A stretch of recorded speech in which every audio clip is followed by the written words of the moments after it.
शिष्य गुरु के निकट हो और अपना हृदय खोले, इसका क्या तात्पर्य?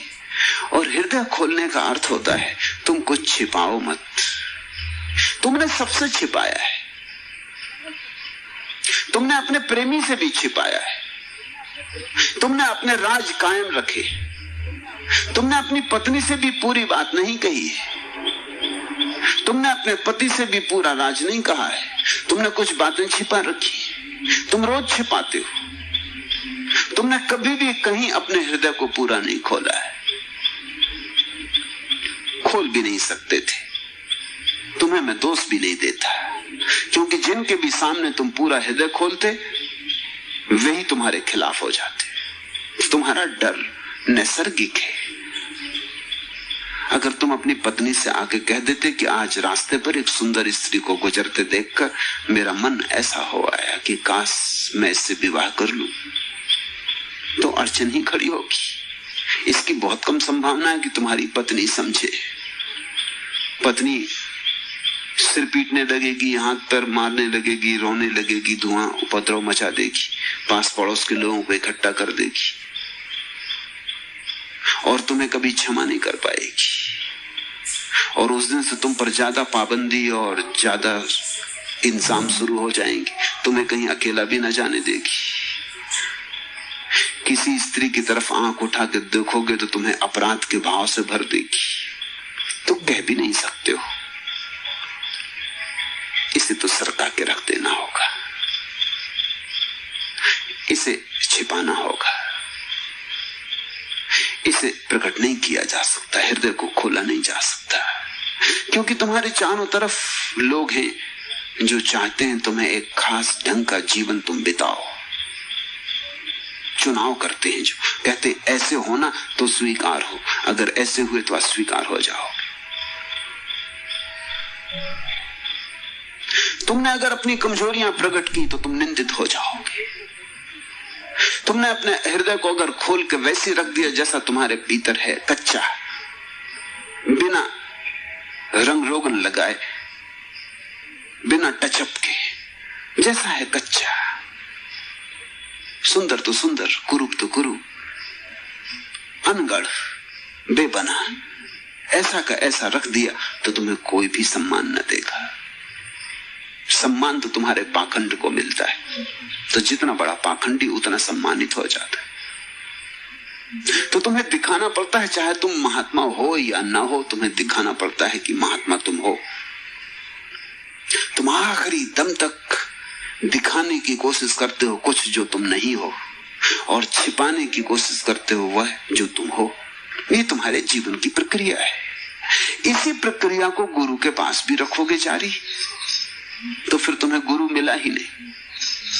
और जिस गुरु से डरना पड़े तुम्हें, वैसा ही जैसे तुम पत्नी से डरते हो, पति से डरते हो, पिता से, माँ से डरते हो, मित्र से डरते हो, ग्राहक से डरते हो, मालिक से डरते हो, नौकर से डरते हो, अगर ऐसा ही तुम्हें गुरु से भी डरना पड़े तो ये गुरु भी सांसारिक है। समझना, गुरु तभी सांसारिक नहीं है जिसके सामने तुम सब खोल कर रख दो और उसकी आंख में जरा सा भी निंदा का भाव ना उठे। निंदा का भाव जिसकी आंख में उठाए वो गुरु नहीं है।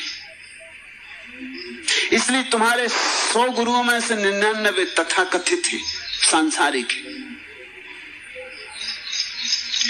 तुम्हें डराए हुए हैं, वो उतना ही डराए हुए हैं जितना कोई और डराए हुए है। सच तो यह है कि तुम अपने तथाकथित महात्माओं के पास और भी ज्यादा डर जाते हो जितना तुम और कहीं डरते हो। अपने महात्मा से तुम ये भी नहीं कह सकते कि मैं चाय पीता हूं, क्योंकि चाय नहीं पाप। तुम अपने महात्मा से ये भी नहीं कह सकते कि मुझे जरा धूम्रपान की आदत है। धूम्रपान यानी नरक जाने का सुनिश्चित उपाय है।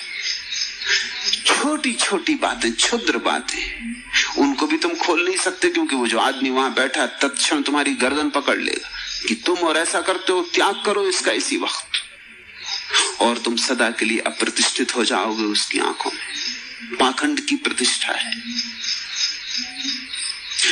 जब तक कोई व्यक्ति तुमसे अपेक्षाएं कर रहा है कि तुम्हें ऐसा होना ही चाहिए, तब तक तुम कैसे अपने हृदय को खोलोगे?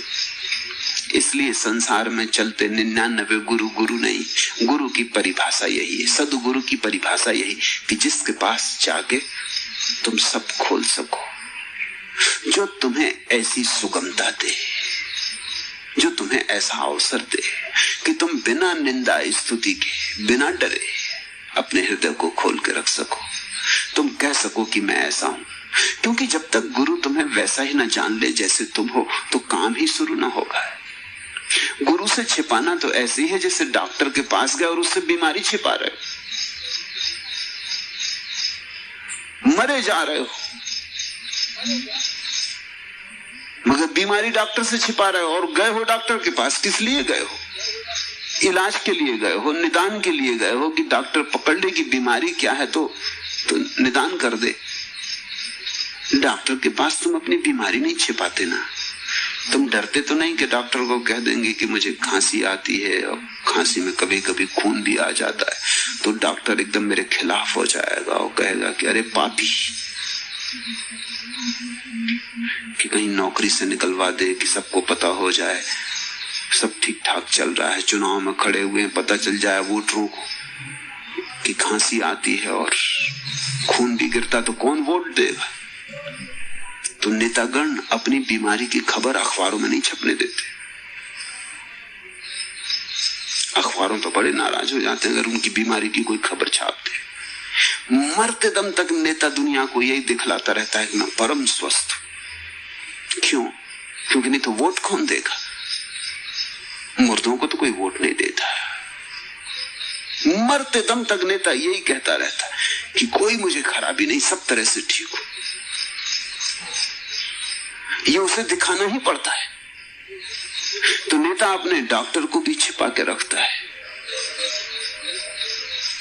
ये तो बहुत बाद में पता चला कि स्टालिन बहुत बीमार था।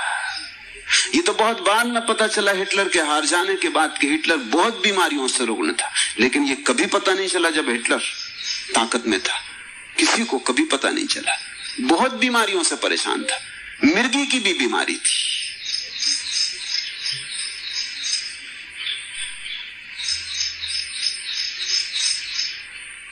और भी तरह के रोग थे जो खतरनाक थे। अगर पता चल जाता तो हिटलर एक दिन सत्ता में नहीं रह सकता था। इन सबको छिपा के रखना पड़ता है। जनता के सामने एक चेहरा बताना पड़ता है। स्टालिन के फोटो बिना सरकारी आज्ञा के छपते नहीं थे, क्योंकि उसके मुंह पर चेचक के दाग थे। सिर्फ एक फोटो में भूल से पकड़े गए, बाकी कभी किसी फोटो में नहीं पकड़े जा सके। चेचक के दाग से भी इतना बचना पड़ता है। नेता को ऐसा होना चाहिए कि सर्वांग सुंदर। चेचक के दाग और नेता में जरा जचते नहीं। तो किसी चित्र में छपने नहीं दिए गए, सब चित्र टचअप किए गए। पहले टचअप हो जाएंगे तब छपेंगे। माओ के हाथ पैर कपते थे, लेकिन ये बात अखबारों तक नहीं पहुंच पाती थी। बोलता था तो ठीक से बोल नहीं सकता था, जवान लड़खड़ाती थी, उम्र हो गई थी। लेकिन ये बात जब तक माओ मर नहीं गया तब तक जाहिर नहीं हो सकी। तो हो सकता है तुम चुनाव में खड़े हो सकता है कि तुम कहीं नौकरी के लिए आवेदन किए हो और पता चल जाए। हो सकता है कि तुम किसी स्त्री से विवाह का निवेदन किए और पता चल जाए कि खांसी आती और खून के कतरे भी गिरते। तो डर से तुम डॉक्टर को ना बताओ, तो फिर इलाज कैसे होगा?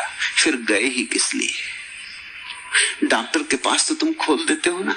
ये तो डॉक्टर की नीति का हिस्सा है कि अपने मरीज की बीमारी किसी को ना बताए, अपने मरीज के संबंध में एक शब्द भी कहीं ना कहे। ये डॉक्टर की नीति का हिस्सा है, ये मॉरल कोड है।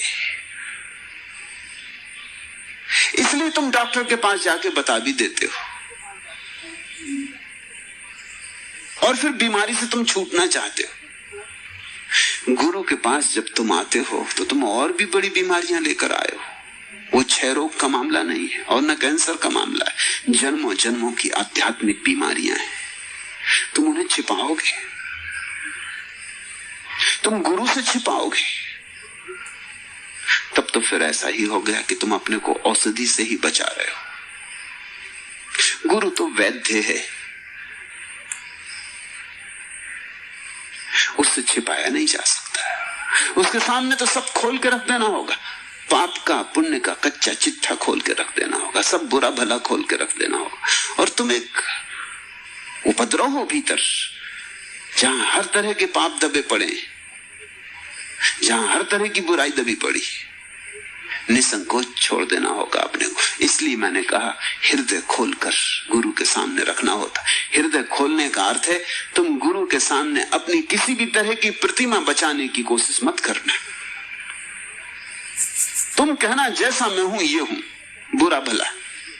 और सद्गुरु वही है कि तुम जब अपने प्राणों का सारा मवाद भी खोल के उसके सामने रख दो, तब भी तुम्हारे बुद्धत्व में उसे जरा भी शक पैदा ना हो, तुम्हारे परमात्मा स्वरूप में उसे जरा भी शंका ना है। वही तो सद्गुरु है।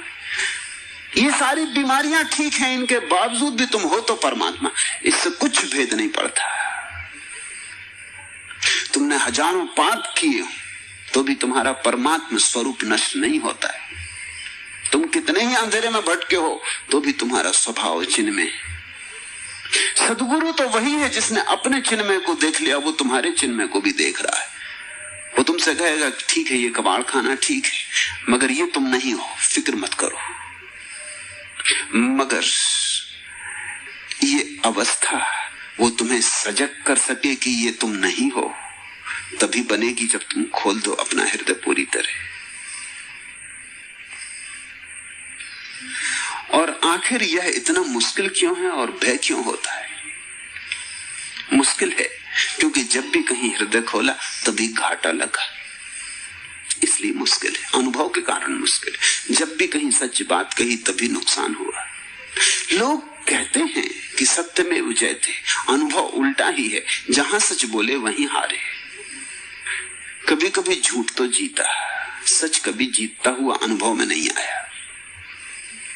जहां ईमानदारी बरती वहीं नुकसान हुआ, जहां बेईमानी की कभी कभी लाभ भी हुआ।